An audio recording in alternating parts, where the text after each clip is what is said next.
بقى بعد العمر ده كله انا في الاخر يتقال لي كده؟ ليه؟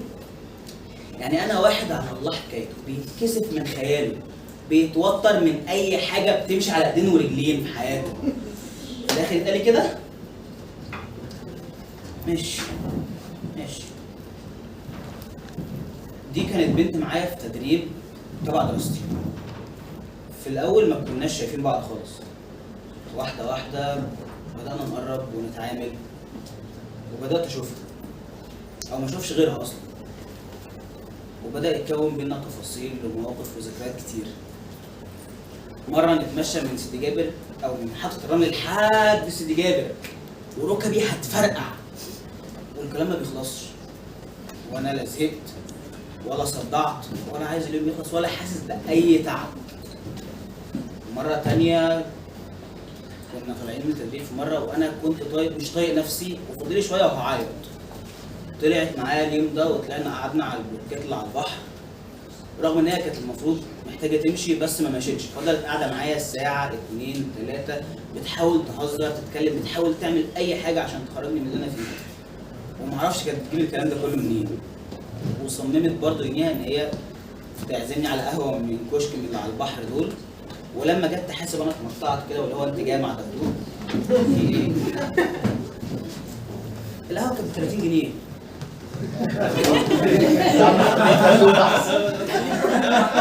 انت تسيبها تحاسب يا عم ليه تقول تنقح عليك؟ بس انا فاكر ان هي يوميها طلعت لي ورقه من محفظتها واديتها لي. دي كانت رسمه هي رسمها لي بالصدفه واحنا في التدريب، هي بتحب ترسم وتلون، واديتها لي ساعتها وقالت لي ان هي ما بتحبش تعمل ده، ما بتحبش حد يشوف لا رسمها ولا ياخد منها اي حاجه، بس هي حست ان دي حاجه ممكن تبسطني وتغير لي مودي فعملتها. انا فاكر مره تانية كان معاها جذع شجره كده كانت رسمه وملونه عليه كانت بتلعب بيه، فاتخبط منها في الحيطه ووقع منه حته قد صباعي تقريبا على الارض. استنيت ومفيش حد باصص ولا حد واخد باله، وخدت جذع الشجره ده وحطيته في محفظتي مع الرسمه، وبقت المحفظه هي الحاجه اللي فيها كل ورق الحدوته دي واي تفاصيل تتبقى منها. واحده واحده احنا بنقرب من بعض، وبقت هي جزء مهم في يومي او يومي كله اساسا. خلاص انا مش عايز اي حاجه تانيه، لحد ما جت فتره لقيتها بتبعد، كل حاجه بتتغير، في حد بدا يقرب منها وهي مش ممانعه ده. انا حسيت ان انا هنا ممكن اخسرها، ممكن ما تبقاش موجوده تاني في حياتي بعد كده، ما كنتش عارف اعمل ايه، بس قررت ان انا لاول مره في حياتي انا هروح اقول لها كل اللي انا حاسه. ودي اول مره اعملها في حياتي. انا في المواقف اللي زي دي بطلع اجري على طول، انا بعرف اجري كويس قوي في الحاجات اللي زي دي. المره دي قررت ان انا اروح اقول لها. جبت لها هديه صغيره، علبه الوان من اللي هي بتحب تلون بيها وترسم بيها عشان هي كانت لسه متخرجه جديد، وكتبت لها جواب قلت لها فيه كل اللي انا عايز اقوله لان انا ما كنتش هعرف اقول لها في وشها، وحطيت الجواب جوه علبه الالوان وبعت لها على الواتساب ان انا عايز اشوفها ضروري. ليه؟ واشمعنى؟ ومش فاضيه وعشان ايه؟ وقلت دلوقتي اهدي لما اقابلك بس واقول لك كل حاجه. لا دلوقتي دلوقتي دلوقتي. واضطريت اقول لها كل حاجه في الشات. ولو في نصيحه هتسالها لي اقول لك اوعى تقول اي حاجه مهمه لاي حد في الشات. بس انا رميتها على الله بقى، يعني قلت ايه مش مشكله، وفضلت قاعد مستنيها بقى ترد عليا. ردت.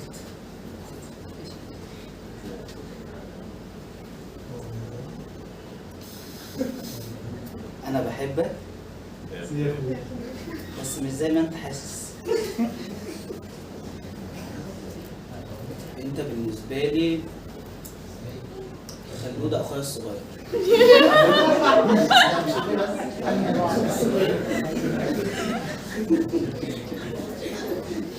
قالت اي حاجه، قالت الاخوات، قالت ما ننفعش لبعض، ان شاء الله تقول احنا راجعين على بعض هصدقك. انما ايه خلود الصغير دي وانا دبدوب قدامها؟ انا مش هدوس على زرار انا هيطلع لها اي لاف يو، لا ماشي. ما عرفتش اقول لها ايه ساعتها.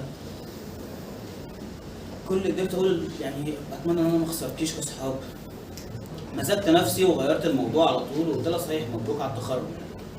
مبروك. انا كنت جايب لك هديه صغيره بس يعني يا ريت تاخديها. وخدت علبه الالوان بس من غير جواب. انضم الجواب لبقيت تفاصيلها اللي في المحفظه. المحفظه اللي انا ما كنتش قادر اجي جنبها ولا كنت قادر افتحها ولا ابص فيها عشان مش عايز افتكر، ولا حتى كنت قادر ارميها. رميت المحفظه دي في شنطتي وجبت محفظه تانية عشان مش قادر امسكها. لحد ما جاي يوم بعد فتره كنت قاعد على محطه الترام متاخر قوي، ومن كتر اللعب في التليفون موبايلي فصل. فقاعد مش لاقي حاجه اعملها، قعدت اقلب في الشنطه اعمل اي حاجه حواليا وانا ناسي ايه اللي في الشنطه. فوقعت في ايدي المحفظه، خدتها وفتحتها وبدات ابص على الحاجات اللي فيها. طلعت الجواب والرسمه وقعدت ابص عليهم، وتعدي قدامي صور شبه بيبان الترام اللي عماله تفتح وتقفل. ما فصلش ده غير راجل عجوز كده تقريبا عنده 70 سنه، جه قعد جنبي، كان معاه موبايل نوكيا قديم، شغل اغنيه ام كلثوم امر عذاب واحلى عذاب عذاب الحب للاحباب، وحط الموبايل بينا. كانه طالع لي من فيلم قديم جاي انا مخصوص. فضلت باصص له كده شويه ورجعت بصيت في الحاجات اللي قدامي دي تاني، وما كنتش قادر امسك دموعي ساعتها. وترام بيعدي ترام في التاني وانا ما بركبش.